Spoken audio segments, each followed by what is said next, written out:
une vie, c'est long, on vieillit. Et est-ce que c'est le pari de savoir on aura encore envie de vivre avec la personne qui est la femme de sa vie?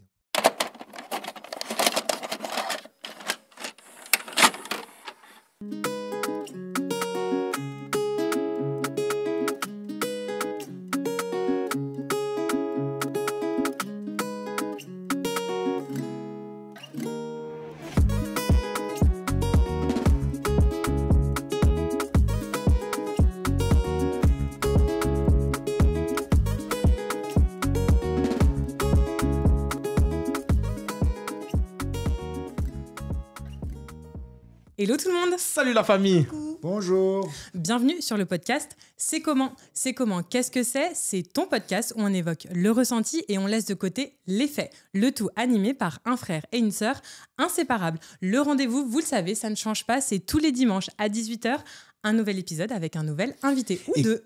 Ouais, ou deux, cette fois on en a deux. Et comme d'habitude, vous pouvez retrouver ce format sur toutes les plateformes de streaming, Apple Podcasts, Deezer, Spotify et toutes les autres. On est aussi sur les réseaux sociaux, Instagram, YouTube, TikTok. C'est comment le podcast. Abonnez-vous, commentez, likez, partagez. On a de nouveau deux invités aujourd'hui. J'ai très hâte de commencer. Je te passe la main, ma chère sœur. Je sais que tu as très hâte de commencer parce qu'on va parler d'amour et vous le savez, si vous nous suivez depuis le début, on adore parler d'amour chez C'est comment. Aujourd'hui, nous recevons deux protagonistes à l'histoire, je dirais atypique. Nous recevons aujourd'hui au micro de C'est comment, Isabelle et Patrice. Bonjour. Bonjour. Comment allez-vous ? Très bien. Très bien. Vous le savez, chers téléspectateurs, chers auditeurs, avant de commencer les questions, je fais comme d'habitude un petit rappel des faits de nos invités et ensuite on commence. Alors, Isabelle et Patrice, vous êtes en couple depuis une vingtaine d'années maintenant. Vous êtes mariés depuis 18 ans. Votre histoire est digne d'un film puisqu'elle commence, dirions-nous, hors des sentiers battus. Pourquoi ? On est en 2001, vous célébrez, lors d'un pot au travail, le mariage d'Isabelle et la naissance de ton troisième enfant, Patrice, et vous tombez amoureux. Ça sonne comme une évidence. Terme d'ailleurs sur lequel nous allons revenir un petit peu plus tard, parce que vous nous l'avez dit à plusieurs reprises. En 2002, vous décidez de vivre donc votre relation secrètement. Vous développez donc une relation extra-conjugale. En 2003, Isabelle, tu décides de quitter ton mari avec ton fils alors âgé de 4 ans. Toi, Patrice, ce sera en 2005 que tu quittes ta femme. Et en 2006, vous décidez de vivre votre amour au grand jour et de vivre ensemble. En 2007, c'est l'avènement de votre relation avec le mariage. Vous formez une famille recomposée avec 4 enfants, 3 enfants de ton côté, Patrice, et 1 enfant de ton côté, Isabelle. Il est vrai, c'est une relation qui est compliquée. Vous êtes quelque peu isolés. Il y a beaucoup de jugements, de jalousie et aussi de conflits au sein de la famille. Voilà, c'est un petit peu compliqué. En tout cas, aujourd'hui, l'aspiration principale, c'est une famille recomposée, épanouie, sympa, comme vous l'avez dit en pré-entretien. La question que l'on se pose aujourd'hui, c'est comment construire son amour en dehors des schémas préétablis par la société, voire en opposition avec les schémas préétablis par la société. Vous allez tout nous dire. Et on va commencer tout de suite avec la première question. Cassie l'a dit au moment de l'énoncé des faits, vous nous avez parlé d'une évidence, vous avez dit c'est l'histoire d'une évidence. Qu'est-ce que c'est qu'une évidence ? Est-ce que vous pouvez revenir là-dessus parce que c'est très intéressant ? Une évidence, c'est quelque chose qui s'impose à soi. Donc voilà, on était amoureux, quelle que soit la situation dans laquelle on était, l'un et l'autre. Il fallait qu'on se rejoigne, sinon on passait à côté de quelque chose d'immensément fort et d'évident. Tous les faits, tout ce que nous avions vécu avant n'allait pas dans ce sens. Et l'évidence fait que tout est brouillé et tout est remis en cause. Et pour qu'il y ait cette remise en cause, il faut absolument que ça soit une évidence. Il ne faut pas qu'il y ait de doute. Et il n'y a pas eu de doute. Il y a eu un chemin compliqué, mais il n'y a pas eu de doute. C'était toi qui avais rebondi là-dessus une fois et qui m'avait dit, quand il n'y a pas de doute, c'est là qu'on a trouvé peut-être le vrai amour. Tu valides ? Moi, je valide plus rien en amour. Vous le savez, chez C'est comment, je suis une catastrophe. Voilà. Donc, je prends des leçons de tous les invités qui viennent parler d'amour. Mais honnêtement, moi, j'ai plein de choses à apprendre de votre relation. Mais oui, je pense qu'en effet, c'est ce qu'on dit à chaque fois. Les gens disent, tu verras, c'est facile, c'est simple, il n'y a pas de doute, blablabla. J'attends toujours. Voilà, vous le savez. C'est vrai, ça me fait penser à Pedro qui était venu dans l'émission et qui avait dit ça, qui avait dit on ne s'est pas posé de questions, ça a toujours été simple. Donc, ça m'a rappelé ça. Patrice, tu nous as dit au moment du pré-entretien, je savais que c'était la femme de ma vie. Dans l'album que j'ai sorti il y a quelques années déjà, je disais, je crois que t'es la femme de ma vie, mais qu'est-ce que c'est long la vie. Ce que je veux dire par là, c'est que si on rencontre quelqu'un à 20 ans et qu'on dit t'es la femme de ma vie, mais que ça s'arrête à 45 ans, on a vécu une belle histoire qui a duré, mais en soi, c'est pas forcément toute notre vie.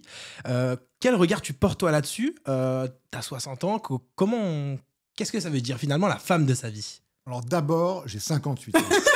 J'étais sûre. J'ai grillé 2 ans. C'est la femme avec laquelle on se voit vivre et vieillir. Vieillir, et en particulier quand les enfants sont plus là. Hein, on connaît le syndrome du Nid vide. Du nid vide. du nid vide. Et donc, c'est ça. Une vie, c'est long. On vieillit. Et est-ce que c'est le pari de savoir on aura encore envie de vivre avec la personne qui est la femme de sa vie, pour moi. Et la femme de sa vie, c'est quand même celle avec qui on vit. Voilà, donc on a envie de quelque chose. Ça te rappelle sans doute quelque chose qu'on s'est dit souvent. Voilà, c'est là aussi, c'est une évidence, quoi. Voilà. Et on peut se tromper, effectivement, ça c'est vrai. On peut toujours se tromper et penser que c'est l'homme de sa vie, mais on y croit fermement, en tout cas. On se bat pour. Et on se bat pour, bien sûr. Bien sûr. C'est une question de croyance profonde finalement, et on peut avoir plusieurs hommes ou plusieurs femmes de notre vie à partir du moment où on croit profondément qu'on ira très loin avec cette personne. Mais le mot évident, c'est vraiment le mot juste. C'est vrai que ça nous avait énormément marqué, notamment lors du pré-entretien. C'est pour ça qu'on tenait vraiment à mettre en avant, en lumière ce terme-là, parce que vous nous l'avez dit tout de suite, c'est une évidence. Et nous-mêmes, on s'est questionnés, parce que toi, t'es pas mieux que moi, de toute façon, en amour. Oh non, surtout Donc, pas. on se dit... Quand est-ce qu'on va la sentir, cette évidence? Est-ce qu'on va vraiment la sentir? Est-ce qu'on va la sentir ou pas? Je pense que c'est aussi propre à chacun. Et puis moi, une question que j'avais particulièrement envie de vous poser, c'est est-ce que vous êtes tombé amoureux pour la première fois quand vous vous êtes rencontrés? Est-ce que c'était la deuxième fois? On dit souvent, dans une vie, on ne tombe amoureux qu'une seule fois. Moi, je sais que du haut de mes 30 ans, malheureusement ou heureusement, je ne sais pas, mais je suis tombée amoureuse qu'une seule fois. Parfois, ça me rend très triste de me dire que j'arrive pas à retomber amoureuse, et en même temps, je suis très contente d'avoir connu l'amour au moins une fois. Quelle que soit la définition qu'on lui donne, c'était pas forcément un amour sain, mais en tout cas, voilà. J'avais envie de vous poser la question, est-ce qu'on tombe amoureux une deuxième fois, ou est-ce que c'était finalement le premier amour? Alors, peut-être plusieurs fois, mais jamais de la même façon. Et donc, là, il y a l'intensité en plus, et encore une fois, cette évidence. Voilà. Les autres fois, quand ça peut peut-être arriver, il me semble, ou pour nous, mais pour d'autres aussi, c'est le manque d'intensité. On tombe amoureux, mais c'est peut-être pas tout à fait comme nous, on l'a senti. Entre tomber amoureux et se dire c'est la femme de ma vie, je pense qu'on se dit pas très souvent c'est la femme de ma vie. T'as raison. En revanche, tomber amoureux, je dirais que pour moi, c'est pas du même ordre. Enfin, c'est pas du même ordre. Oui, c'est pas du même ordre. C'est une émotion qu'on peut ressentir plusieurs fois dans sa vie, mais il y a quand même une intensité à chaque fois qui... Voilà. Et moi, je l'ai senti uniquement dans mon amour pour Patrice, c'est sûr. Et c'est vrai que cette intensité, peut-être qu'elle se marque plus dans des moments durs. C'est-à-dire que le fait, on a eu la certitude que c'était vraiment une évidence, et que c'était l'amour de notre vie, donc en l'occurrence Isabelle était l'amour de ma vie, par rapport, alors on aimerait ne pas avoir eu à vivre ça, mais par rapport à tous les crash tests qu'on a vécus, et qui te disent à un moment, ça doit être super fort pour résister à tout ça et pour avancer. Bon, peut-être qu'on en parlera après, mais ça te donne aussi une certitude. Et beaucoup de gens, effectivement, nous ont dit, avec tout ce que vous avez vécu, on ne sait pas comment nous aurions fait, des gens en couple, par exemple. Ouais, vous n'avez pas fait ça vous n'avez pas fait tout ça pour rien, en tout cas. Non, évidemment. Ah non, on vit ensemble. Évidemment. On vit ensemble. Et c'est bien quand tu vis avec la femme rien. de ta vie, comme dit Isa, et que tu vis avec l'homme de ta vie, et que c'est pas l'homme de ta vie tout court, quoi. Mais bien sûr. Comment on a fait pour résister? C'est le mystère aussi de cet amour, quoi. Parce qu'on nous aurait dit ça avant, on aurait dit mais jamais on pourra supporter toutes ces choses-là. Et encore une histoire d'évidence, on se bat et voilà, il n'est pas question de se séparer parce que les choses sont dures. Voilà. Ce qui n'était pas le cas forcément avant, justement. Je crois que vraiment le mot évidence va être le mot de ce retiendra, podcast, ouais. bien En tout évidemment. cas, c'est vrai que c'est le mien, c'est sûr. Alors, comme je le disais en introduction, vous avez développé donc une relation extra-conjugale par rapport à vos conjoints respectifs. Est-ce que vous avez ressenti de la culpabilité lorsque vous faisiez le développement de votre relation, je dirais, ou peut-être même après?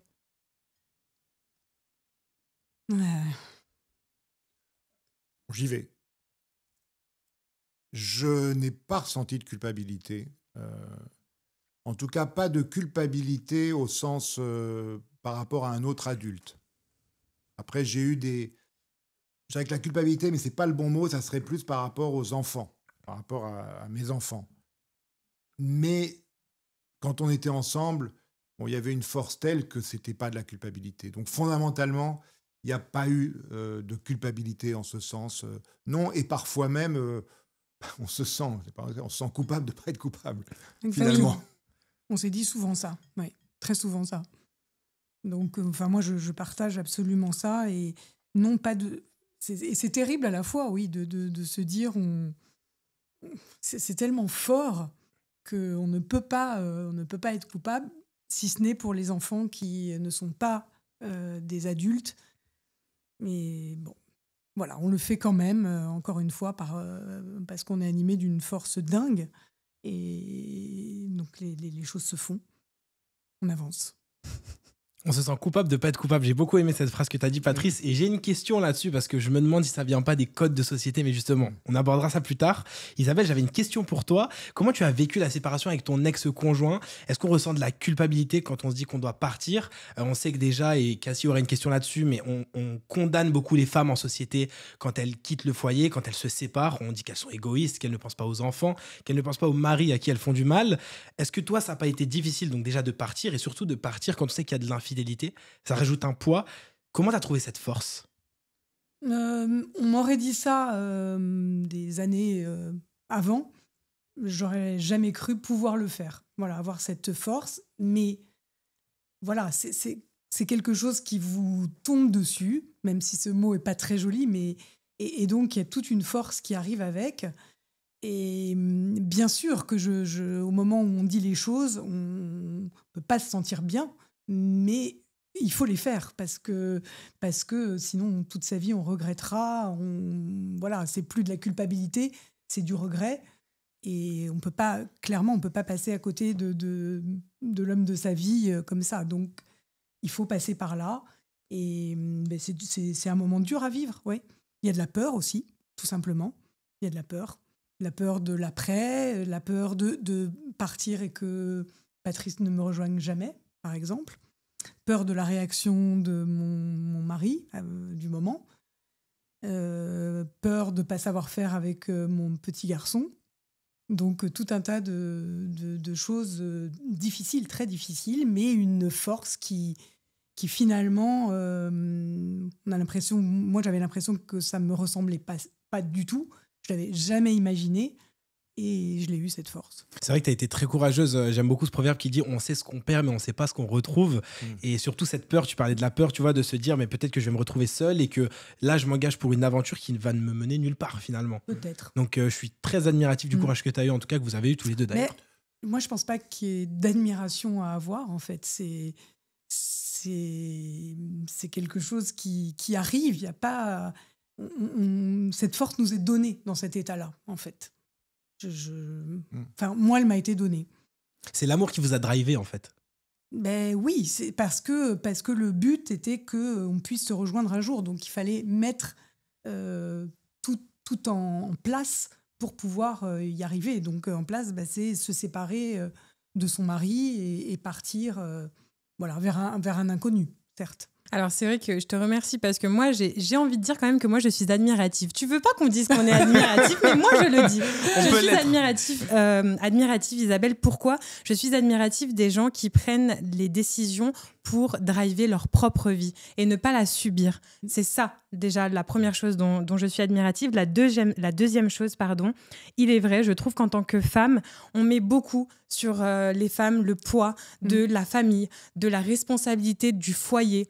Je l'avais dit d'ailleurs dans un épisode avec notre invité Anthony qui parlait du divorce de ses parents. J'avais notamment fait un big up à sa maman pour lui dire bravo madame parce que vous avez décidé d'arrêter une relation qui ne vous convenait pas. Et moi ça je trouve ça vraiment très courageux et d'autant plus pour les femmes, j'avoue. Je prêche pour ma paroisse, vous le savez, comme d'habitude, mais c'est vrai. Et ça me fait penser aussi à une ancienne collègue qui s'appelle Isabelle d'ailleurs que je salue si elle regarde ce podcast.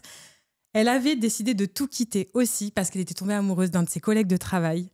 Et elle venait encore, des années après, dans mon bureau, se confier et pleurer. Et des fois, elle me disait, la culpabilité que j'ai vis-à-vis de mes enfants, j'arrive pas à l'enlever.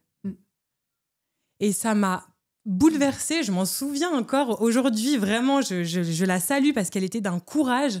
Mais quand elle venait dans mon bureau, et puis en plus, se confier, voilà, et qu'elle me disait ça, je trouvais ça vraiment, j'étais admirative. Et je le dis, moi je suis admirative des gens comme vous, tous les deux, qui décidaient de prendre en main leur vie et de faire ce qui est bon pour vous.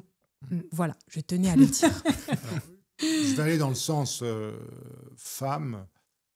C'est vrai que Isabelle a eu plus de courage que moi. Puisque Isabelle, elle a impulsé. C'est-à-dire que pour moi, bon, il y avait une situation qui était différente. Il y avait 3 enfants, mais bon, oui, aussi. Un environnement peut-être un peu plus bourgeois d'une certaine manière. Moi-même, étant protestant, il y avait aussi le côté religieux. Bon, il y avait beaucoup de choses. N'empêche que l'élan, il a été donné par Isabelle. Et souvent, Cassie, c'est donné. Voilà. Ah, merci voilà. Patrice. Alors là, tu me donnes le micro. Souvent, l'élan, il est donné par les femmes. Sachez que quand on dit... Vous avez les coronets. Je sais pas qui a inventé cette expression, mais c'est pas ça la vraie vérité. C'est Isabelle, c'est moi, c'est toutes les femmes qui regardent ce podcast. Nous avons le courage de lancer les choses, d'impulser les choses, et après les hommes ils viennent et ok, ils montent dans le bateau. D'ailleurs, il y a beaucoup de personnes qui ont dit à Isabelle gentiment, mais de toute façon, c'est un mec, 3 enfants, il partira jamais. C'est souvent ce qu'on dit. Souvent ce qu'on dit. Est-ce qu'on peut vraiment en vouloir à ces gens-là ? Je pense qu'il y a aussi les idées qu'on met dans la tête des uns et des autres, mais c'est souvent un peu ce qu'on peut voir aussi parfois. Et puis des fois, on se trompe, et tant mieux. Au moment du pré-entretien, vous nous avez dit on construit sur des ruines. C'est un terme qui nous a interpellé avec Cassie. Il est aussi beau que peut-être tragique un petit peu. Est-ce que vous pouvez revenir là-dessus ? C'est intéressant. Il est tragique, c'est un peu fort, mais c'est vrai que on est décideurs. Que vous disiez tous les deux, c'est vrai qu'on prend une décision. Cette décision, elle n'est pas sans conséquences. Je crois qu'il faut assumer le fait qu'il y a des conséquences et alors on ne sait pas exactement lesquelles, mais on sait qu'il y a quelque chose, on fait du mal, que quelque part on détruit quelque chose quand même. En particulier, moi dans mon cas, j'avais beaucoup en tête le fait de détruire un peu la famille modèle, papa, maman, 3 enfants, une maison. Et je sais que ça fait du mal. Et donc bâtir sur un tel constat, c'est beaucoup d'énergie, beaucoup de culpabilité. On y arrive, mais c'est long, c'est difficile et il faut s'aimer beaucoup. Oui, alors je crois que c'est moi qui avais dit ça. Et pourquoi sur des ruines ? Parce que les familles des deux côtés ont été éclatées. Donc, il y a que de la reconstruction possible. Mais oui, c'est un champ de ruines, très, très sincèrement, avec des acteurs qui vont arriver et qui vont être un peu les soldats aussi, qui vont arriver sur ces ruines-là, qui vont pas forcément aider à reconstruire. Donc ça, c'est plutôt le travail, notre travail, enfin essayer. Mais voilà, oui, c'est vraiment une image que j'ai eue très fortement. Oui, c'est très imagé et d'ailleurs on te remercie pour ça parce que je trouve que ça illustre parfaitement aussi le conflit et tout le travail que peuvent avoir certaines familles recomposées. Et d'ailleurs, j'avais envie de vous demander quelles sont les difficultés, quels sont les challenges en tant que famille recomposée. Adrien et moi-même, on est issus d'une famille recomposée.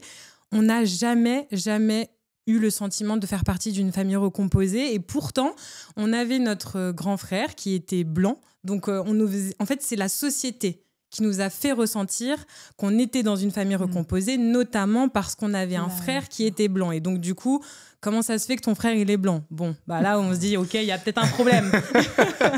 Mais sinon, c'est vrai que nous, on n'a jamais eu ce ressenti-là. Vraiment. Je ne sais pas si c'est parce que mon père a élevé mon frère depuis qu'il a 2 ans. Je ne sais pas quelle est la raison. Mais en tout cas, voilà, vous, de votre expérience, quelles sont les difficultés et les challenges de la famille recomposée? Les challenges, c'est de faire en sorte que tout le monde puisse se sentir bien et s'approprier éventuellement un autre cadre de vie, une autre personne qui est avec son papa ou sa maman. C'est ça essentiellement. Mais Enfin, moi, le challenge, c'est surtout qu'on ne maîtrise pas tout. En fait, c'est ça. C'est-à-dire qu'à un moment, nous, on peut faire des choses. Alors qu'à un cas A, on fait des choses. Mais qu'à un moment, il y a aussi la réaction de l'autre, de l'ex. Et ça, à un moment, on ne le maîtrise pas. Et donc, ça veut dire qu'il y a aussi cette incertitude. Et qui joue beaucoup. Et qui, pour nous, a été, en particulier de mon côté, un élément d'extrême difficulté. En particulier dans les relations entre Isabelle et mes enfants.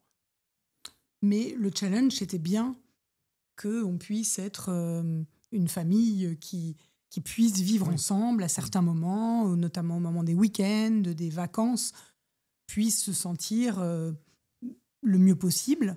Au tout début, on peut imaginer que c'est complexe, mais que les mois venant, les années, on puisse retrouver une sorte de paix et de vivre ensemble tout à fait sympa.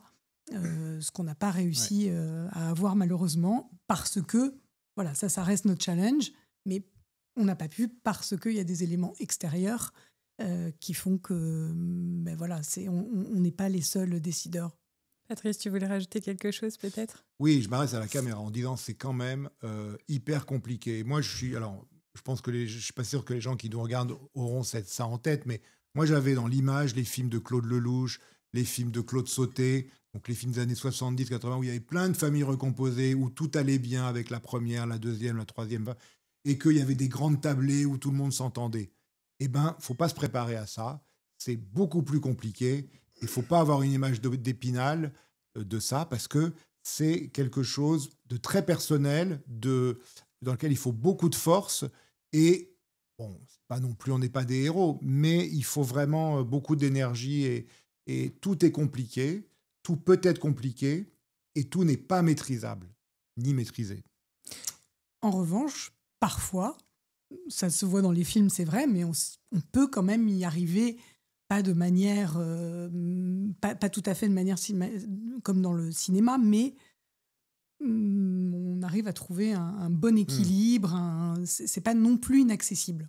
Voilà. Mais chez nous, ça l'a été, mais je pense qu'on peut faire quelque chose qui soit sur 3 pattes et demie, sur ou 2 pattes, mais pas 0 pattes. Est-ce qu'on est tenté de jouer un rôle avec les enfants du coup de notre conjoint ou de notre conjointe? Est-ce qu'on a envie de faire bonne figure et parfois un peu on va tromper notre vraie nature, on va parfois porter un masque pour vouloir bien faire, pour plaire aux enfants? Ça, c'est une vraie question qu'on voulait vous poser parce qu'elle se pose vraiment pour le coup de se dire comment on fait pour parfois ne pas être soi-même dans sa propre maison et en même temps, on n'a pas envie de déplaire aux enfants, on a envie que tout aille bien. Tu vois, tu parlais de stabilité, de paix, tu parlais de quelque chose de calme et de serein. Comment on fait pour garder sa vraie nature, être soi-même et en même temps pas déranger les enfants? Je pense que là, on doit avoir une réponse différente. Oui, forcément. Moi, dans mon cas, je suis le même. Martin n'est pas mon fils, mais je suis parfaitement naturel avec Martin. Et Martin, je pense, est très naturel avec moi, parce qu'il vit aussi, il a vécu, bon maintenant il est grand, il a 26 ans, mais la relation a toujours été simple, et je dirais que le contexte de la séparation a été apaisé, ce qui a fait que Martin et moi, on a une relation hyper simple. Et moi, je suis exactement comme je suis avec mes enfants, en sachant que c'est pas mon fils, mais j'ai un rapport hyper simple avec lui et très fort. Et toi, Isabelle, c'est différent? Oui, c'est différent, oui. Moi, j'ai eu du mal à pas... Comme j'ai ressenti une guerre entrante dans la maison, j'ai eu beaucoup de mal à devoir ne rien dire. Donc, je me suis beaucoup fermée et je n'ai pas pu... seulement à des moments de crise où c'était trop fort, j'ai pas pu dire ce que j'avais envie de dire. Voilà, donc je me contenais, et quand on se contient, on n'est pas très naturel. Voilà, parce qu'il me semblait que c'était qu'ils arrivaient avec une telle rage, une telle volonté de pas être là, et surtout que moi je ne sois pas là, que j'avais pas d'armes. Eux arrivaient en tant que guerriers, et moi je me sentais complètement démunie, c'est-à-dire sans armes. C'est presque comme un bouclier finalement quand on essaie de faire bonne figure, parce qu'on voit qu'on nous attaque, donc on essaye de faire au mieux, de garder la face. C'est ça. Puis aussi, quand même, il faut le souligner, il y a quand même 2 schémas différents. C'est-à-dire que Patrice, tu fais face à un seul enfant qui est quand même très jeune au moment où vous décidez de vous mettre ensemble. Et toi, tu fais face à 3 enfants qui sont un petit peu plus âgés, potentiellement dans l'adolescence, etc. Donc, il y a énormément de questions qui se posent à ce moment-là. Et donc, vous êtes tous les deux dans 2 schémas complètement différents. On est d'accord. Ce que tu dis est très, très, très juste, et bien vu, parce que je pense que ça n'a pas aidé, effectivement. Je ne sais pas et je ne saurais jamais ce que ça aurait fait s'il y avait un 2e enfant de mon côté. En revanche, je pense qu'ils ont été les 2 aînés, les plus grands, donc qui étaient ados, l'un et l'autre, clairement, étaient très solidaires. Au moins, je ne sais pas s'ils l'étaient réellement, je ne crois pas forcément à ce moment-là, mais ils sont arrivés avec ce côté, ce lien fort pour pouvoir combattre la belle-mère, la marâtre, voilà, celle qui avait un peu fait exploser le couple parental. Voilà. Et donc oui, c'est doublement... Je ne parle pas de la petite parce qu'elle était vraiment trop petite, donc elle était observatrice. Oui. Parce que Nina était plus petite que Martin encore. Nina, elle a 2 ans de moins, donc elle avait 2 ans quand je suis parti, et donc c'est différent. Les 2 petits ont grandi, entre guillemets, ensemble de manière plus apaisée. Et la relation était beaucoup plus apaisée quand, effectivement, il y avait Martin et Nina que quand il y avait les grands. Et alors, tu parlais de bouclier. En fait, on a cité le mot bouclier. Moi, peut-être que j'aurais dû être le bouclier, mais c'était impossible. C'est-à-dire que j'ai vraiment la sensation que j'étais coincé, c'est vraiment l'animal, j'étais coincé entre Isabelle et les enfants. Et donc, je n'avais pas ce rôle de bouclier, et j'étais tiraillé. Maintenant, ils sont grands, mais parfois, je peux l'être encore. Et comment est-ce qu'on gère son couple au milieu de tous ces conflits familiaux ? Vous l'avez dit, on note quand vous parlez pendant les pré-entretiens. On prend note. Vous avez dit, il y a les enfants, certes, mais il y a aussi le couple. Bien sûr. Alors, comment est-ce qu'on l'entretient, ce couple ? Première chose, il y a un truc qui fait que ça a été entretenu, c'est qu'un week-end sur 2, on était tous les 2 seuls. Donc, on avait un week-end sur 2 en amoureux. C'était un moment, c'était des moments très forts qui nous ont permis de faire plein de choses tous les 2. Voilà la première partie de la réponse. Maintenant, Isabelle, va compléter. Ça répare, certes. Là encore, il y a une force qui fait qu'on ne décroche pas, quoi, qu'on arrive à... quand ça ne va pas bien, parce qu'évidemment, après le week-end, ça ne va pas très bien. Et on se dit, mais quelle est la solution ? Et on a tout mis sur tout répertorié en disant qu'est-ce qu'on fait ? On habite tous les 2 dans un appartement, mais pas loin. Tout pour pouvoir surtout ne pas se lâcher cet amour, parce que c'est terrible de devoir se séparer parce qu'on n'arrive pas à former une famille recomposée. Donc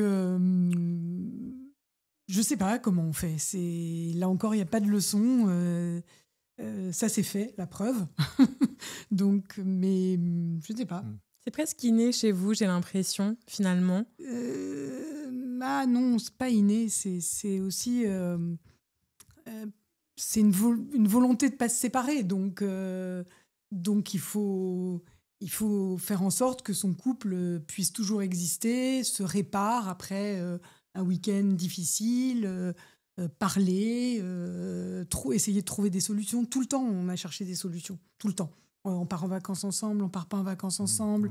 On prend un appartement, pas très loin, mais chacun vit tout. Je pense qu'on a tout listé. on passe un week-end à l'hôtel, l'un va pendant que l'autre reste à la On a maison fait avec ça. ses enfants. Ça, on l'a fait. Ouais. Non, on a pas mal tâtonné. Hein. Avant de trouver vraiment le rythme. Et je sais pas. Tâtonner et souffert aussi. Oui. Voilà, faut pas. Ouais. C'est quand même.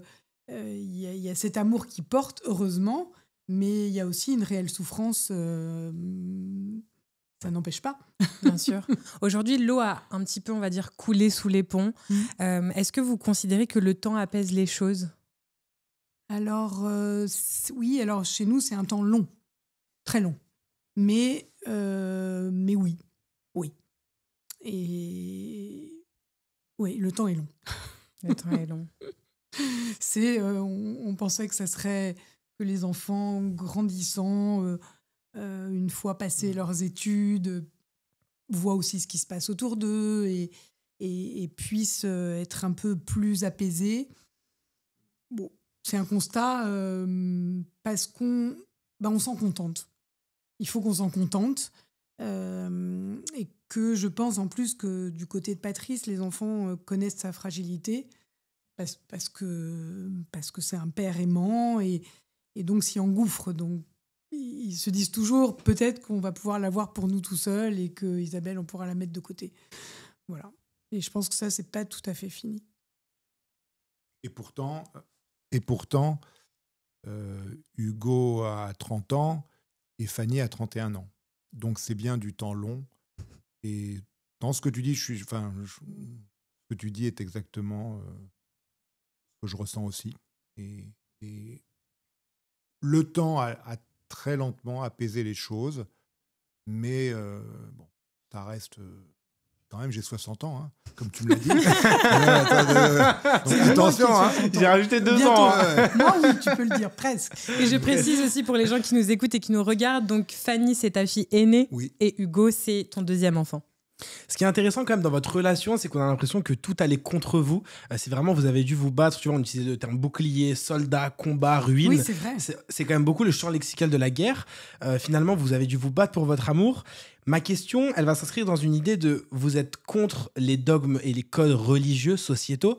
Voilà, c'est un thème qui me tient beaucoup à cœur avec Cassie, la tolérance, l'amour. Moi, je me le suis tatoué sur le bras juste là parce que je pense que l'amour, c'est super important dans notre monde.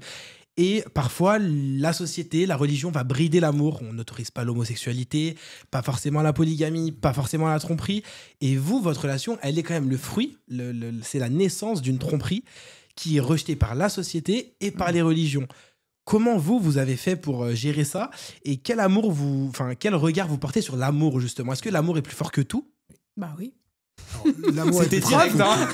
Preuve. Mais attends, l'amour est plus fort que tout, oui. Alors moi, il se trouve que tu parles de la société, j'entends. Moi, pour la religion, j'assume complètement le fait. Alors j'ai la chance, donc je suis chrétien, protestant réformé, qui est une religion très ouverte par rapport justement à un certain nombre de choses. C'est-à-dire que fondamentalement, à partir du moment où la lecture de la Bible et la personne de Jésus étant amour, n'est pas en contradiction avec le fait d'être en couple. D'ailleurs, les pasteurs sont en couple.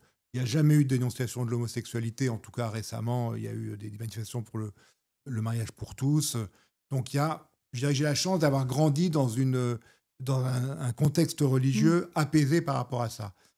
Donc j'ai toujours pu pratiquer ma foi, plus ou moins. C'est vrai qu'il y a eu un moment où c'était un peu plus difficile pour moi, mais c'était plus parce que j'étais intégré dans une église avec ma vie d'avant, donc c'était un peu difficile d'y retourner, je n'étais pas très à l'aise.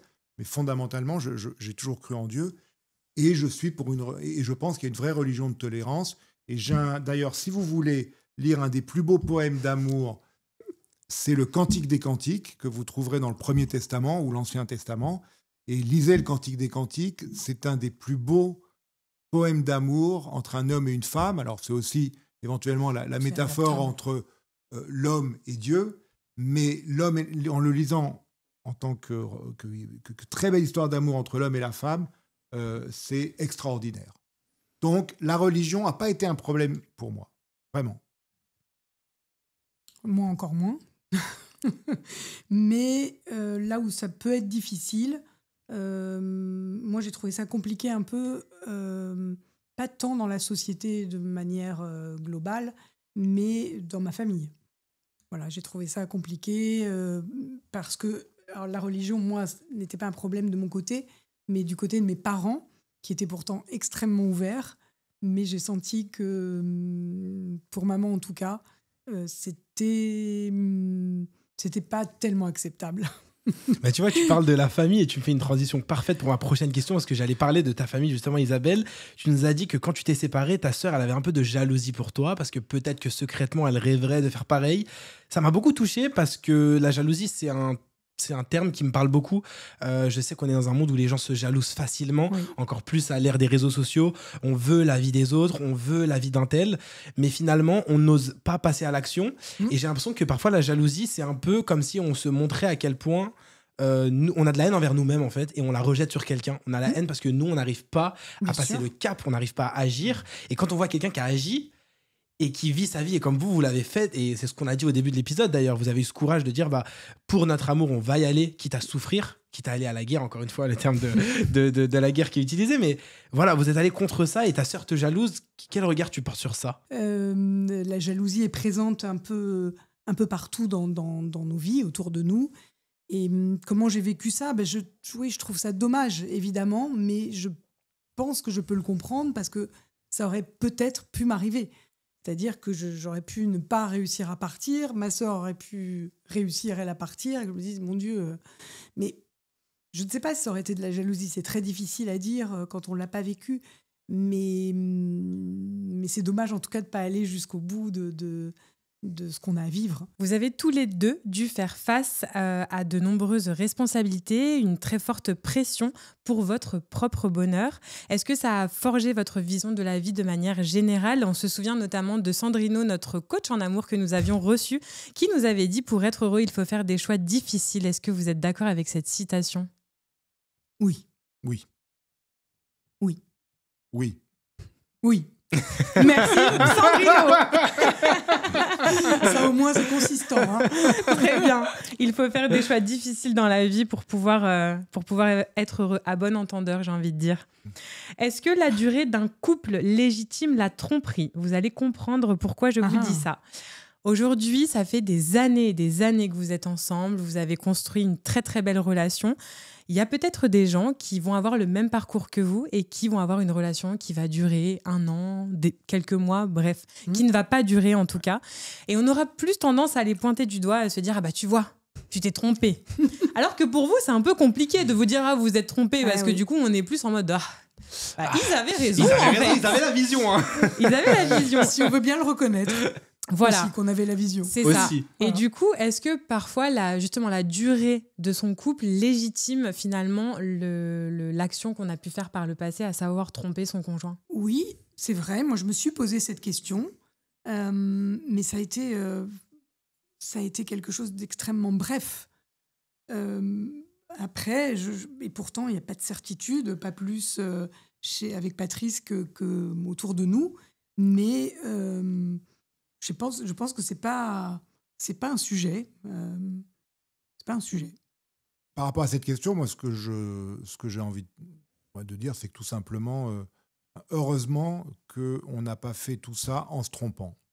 Parce que si on avait fait tout ça et qu'on s'était trompé, le champ de ruines, on aurait bâti quelque chose, mais pas forcément, on ne sait pas comment. Là, c'est sûr que...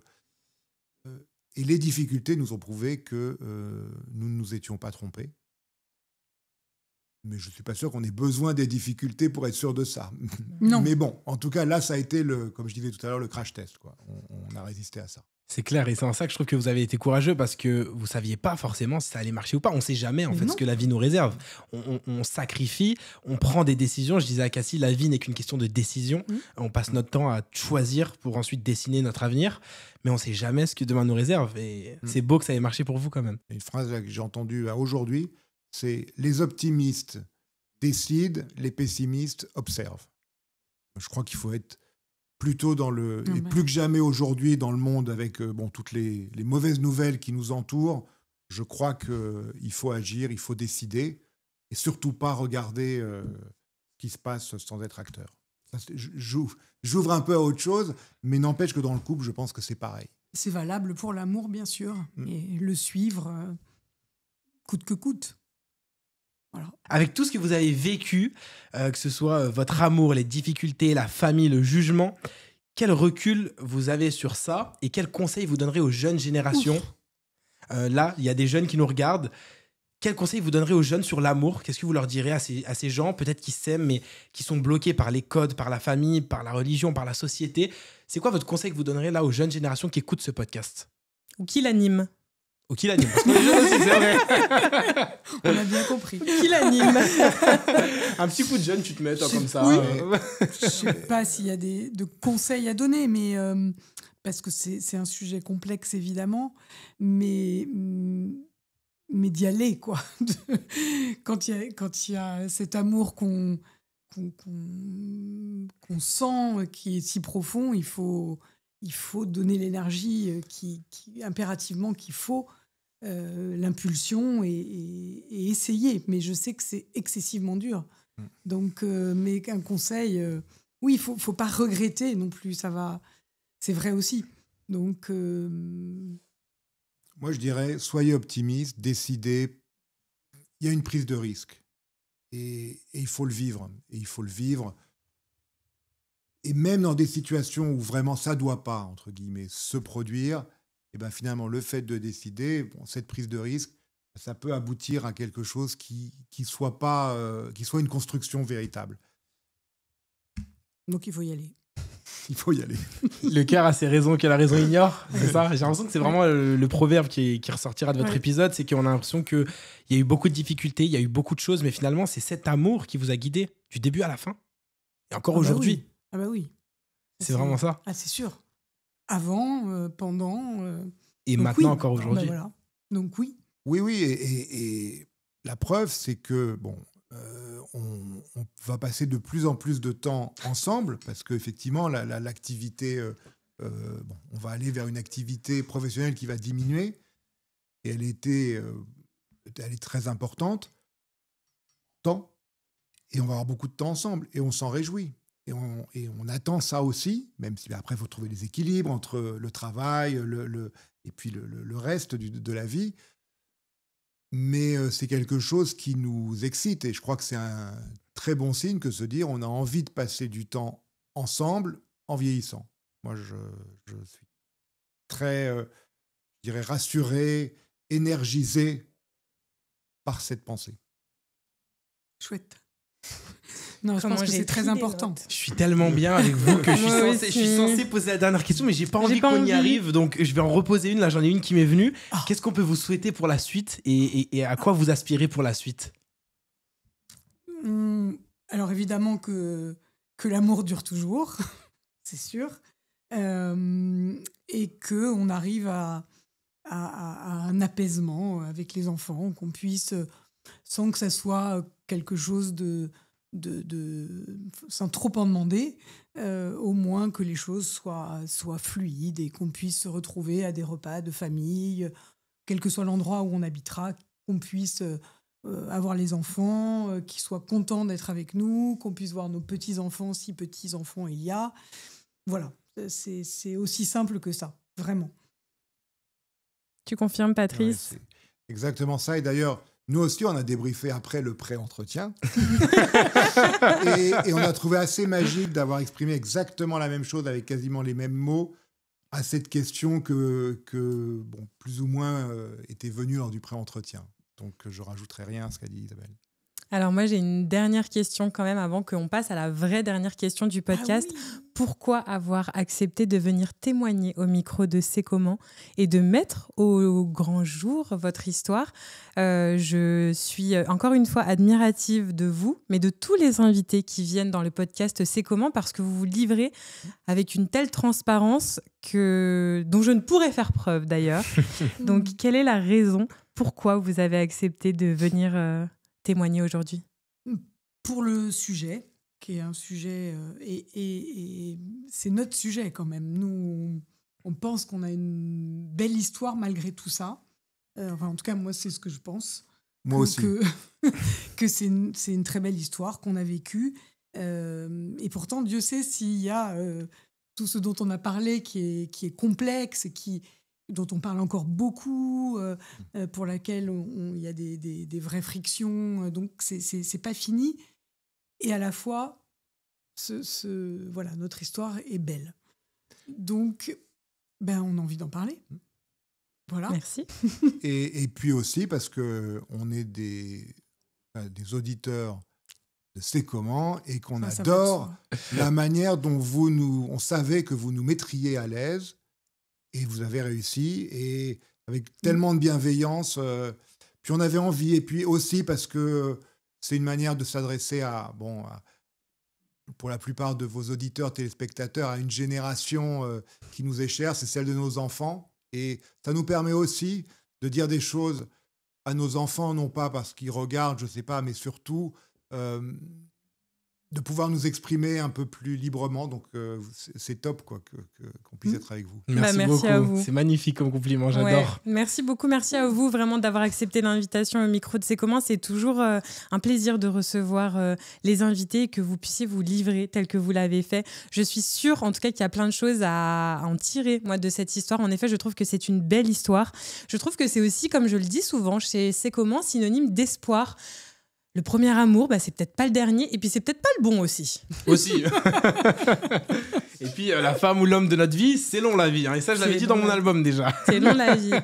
Bon, écoutez, on va arriver déjà à la dernière question. Je la pose vraiment, c'est difficile. À contre-cœur. J'aurais aimé qu'on continue.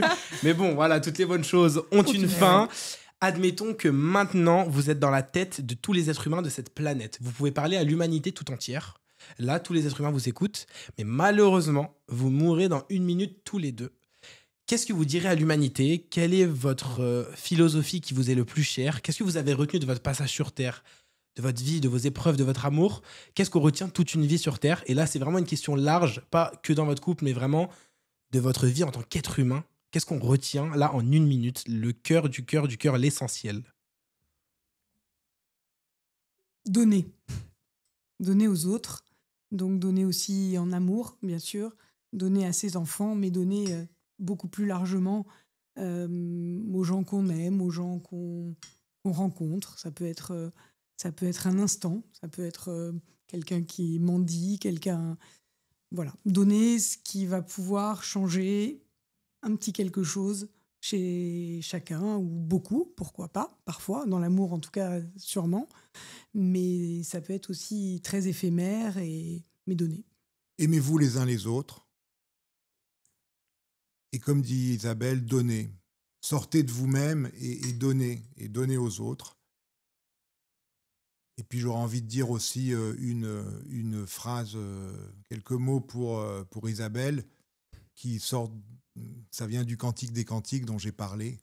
Viens ma bien-aimée, sortons dans les champs, sortons dans les villages. Joli. Je ne rajoute rien. Écoutez, merci beaucoup pour toutes ces réponses. J'ai passé un très très bon moment. Ça m'a fait vraiment plaisir de vous écouter. Nous aussi. Merci à toi, ma sœur. Merci à vous deux. Vraiment, c'était vraiment cool. Vous qui avez regardé cet épisode, on espère que ça vous a plu. N'hésitez pas à liker, commenter, partager, à nous donner de la force sur les réseaux sociaux. Comme je l'ai dit en début d'épisode, Instagram, YouTube, TikTok, vous connaissez très bien, vous savez où nous trouver. Donc, soutenez-nous. Je te passe la main, ma chère sœur, pour voir si tu as des choses à dire, si les invités veulent rajouter quelque chose avant qu'on conclue en beauté. Oui, en effet, je te remercie. Bien évidemment, je demande toujours à mes invités si vous avez quelque chose à ajouter avant que je clôture cet épisode. Merci. Merci à vous. C'était vraiment chouette de vous avoir tous les deux. C'était chouette de pouvoir parler sur ce sujet qui, évidemment, qui nous parle beaucoup. Merci à vous. C'était un grand plaisir de vous recevoir au micro de C'est comment. Merci pour toutes ces leçons de vie que vous nous donnez. Je trouve aussi que ce qu'il faut retenir, c'est que la vie, ce n'est pas linéaire. On a souvent tendance à penser que, voilà, on va se marier, on aura le chien, la maison, les enfants et ça va rouler. C'est pas toujours comme ça. Ça veut pas dire que tout est noir. Non, vous n'avez juste qu'à composer avec les éléments de votre vie et faire au mieux. Je suis sûre que tout va bien se passer. Vous le savez, eh bien nous, déjà, on va manger. Donc ça, c'est le plus important. Yes, j'ai faim. Qu'est-ce qu'on se dit ? On se donne rendez-vous la semaine prochaine, dimanche 18h, pour un nouvel épisode avec un ou deux invités. Maintenant, vous le savez, chez C'est comment, n'hésite pas à varier un petit peu. En attendant, on vous salue et on vous dit beijinhos. Ciao.